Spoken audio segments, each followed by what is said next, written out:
कक्षा 8 विषय हिंदी। इकाई माँ कह एक कहानी भाग पे। शिक्षक Chavda Iqbal sir. Good morning विद्यार्थी मित्रों, मैं चावड़ा इकबाल श्री एएस पटेल प्राथमिक शाला द्वारा चल रहे ऑनलाइन अध्ययन में आपका हार्दिक स्वागत करता हूं। विद्यार्थी मित्रों, आपने कई कहानियां सुनी होगी, लेकिन आज हम जो कहानी देख रहे हैं वो कहानी कविता के रूप में है और संवाद रूप कहानी है। इस कहानी का, इस कविता का गान हमने पार्ट 1 में कर लिया था। आशा रखता हूँ कि आपने इस कविता को कंठस्थ कर लिया होगा और अपनी नोटबुक में लिख लिया होगा। विद्यार्थी मित्रों, आपने कई सारी कहानियाँ सुनी होगी, लेकिन ये जो कहानी है वो संवाद शैली में है। ये कहानी गौतम बुद्ध, जिसका बचपन में सिद्धार्थ के नाम से जाने जाते थे, गौतम बुद्ध का एक पुत्र था जिसका नाम राहुल था और बुद्ध की पत्नी का नाम यशोधरा था। गौतम बुद्ध का पुत्र राहुल अपनी माँ से कहानी कहने की जिद करता है। तब यशोधरा उनको यह कहानी सुनाती है, जिस कहानी का सरल अर्थ हम आज देखने जा रहे हैं।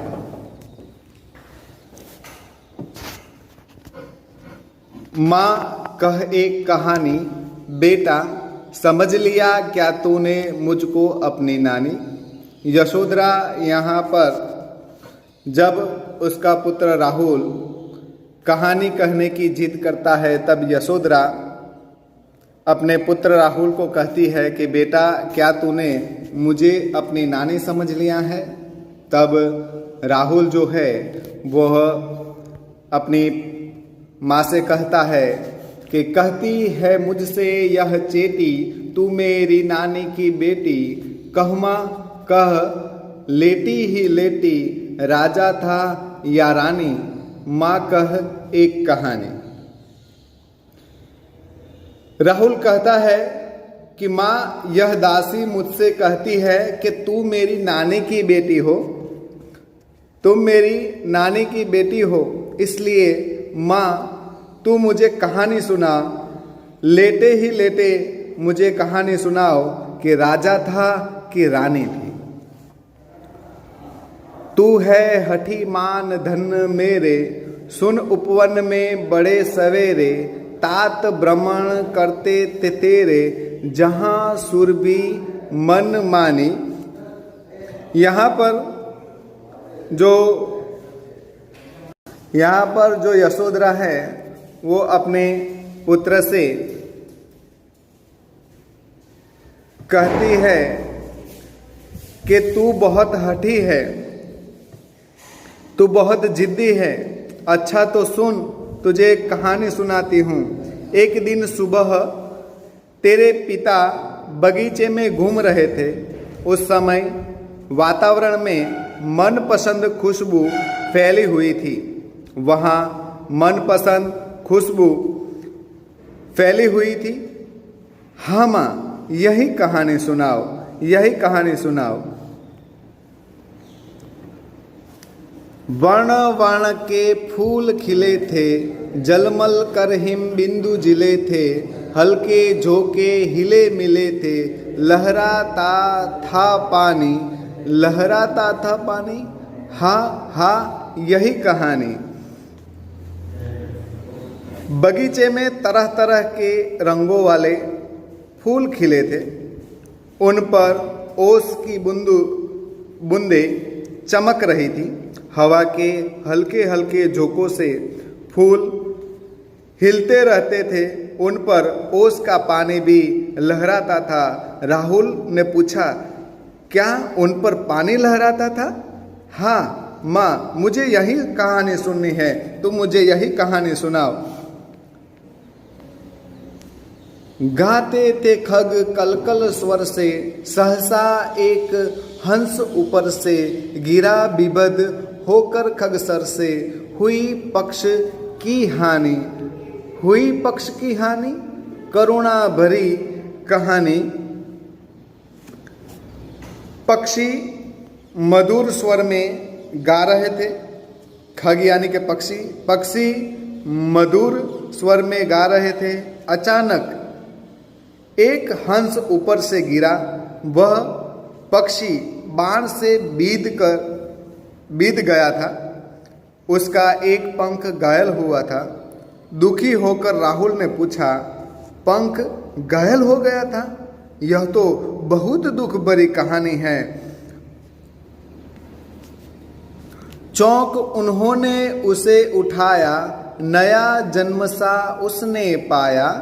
इतने में आखोटक आया, लक्ष्य सिद्धि का मानी, लक्ष्य सिद्धि का मानी, कोमल कठिन कहानी।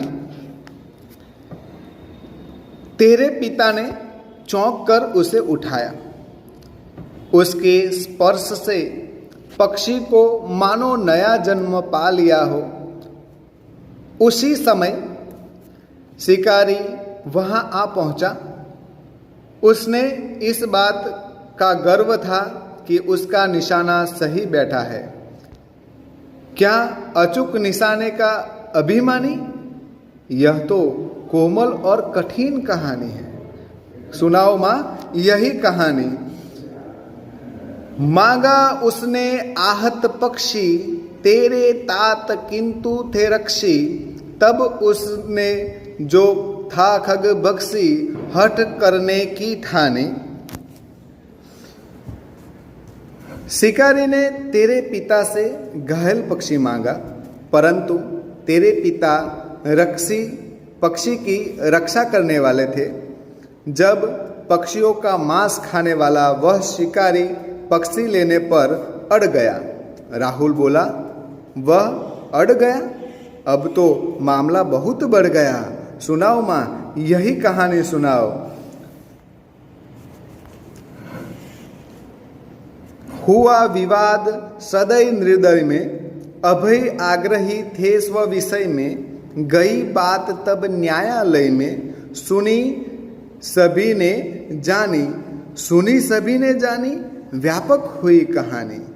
इस प्रकार सदै और निर्दय दोनों में बहस होने लगी। दोनों अपनी अपनी बात पर डटे हुए थे। तब बात न्यायालय में पहुंच गई। वहां पर बात सभी ने सुनी और मालूम की। राहुल ने पूछा, क्या सभी ने बात सुनी और मालूम की? तब तो यह बात चारों ओर फैल गई। राहुल निर्णय कर इसका, न्याय पक्ष लेता है किसका?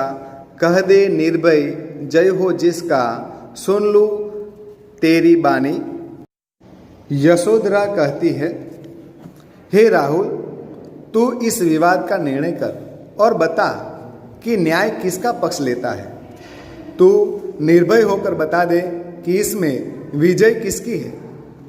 जब तेरी बात भी मैं सुनूं। राहुल कहता है, माँ मैं क्या बताऊं, मैं तो बस कहानी सुन रहा हूं। कोई निरपराध को मारे तो क्यों अन्य न उसे उबारे। रक्षक पर भक्षक को वारे, न्याय दया का दानी, न्याय दया का दानी। तूने सुनी कहानी? यशोधरा कहती है कि कोई किसी निर्दोष को मार रहा हो तो दूसरा उसे क्यों न बचाए। न्याय तो वही है जो दया के पक्ष में हो, जो मारने वाले के पक्ष में नहीं, बचाने वाले के पक्ष में हो। राहुल ने कहा, क्या दया न्याय का दानी है? क्या दया न्याय का दान देती है? यशोधरा बोली, तूने सचमुच कहानी समझ ली। विद्यार्थी मित्रों, यहाँ पर कहानी की समझ जो है वो पूर्ण होती है और उसके कठिन अर्थ जो है वो आपको PDF द्वारा भेज दिए जाएंगे, जो आप अपनी नोटबुक में लिख लीजिएगा। और ये जो पूरी कविता है उसको आपको कहानी के रूप में लिखनी है। जय हिंद, जय भारत।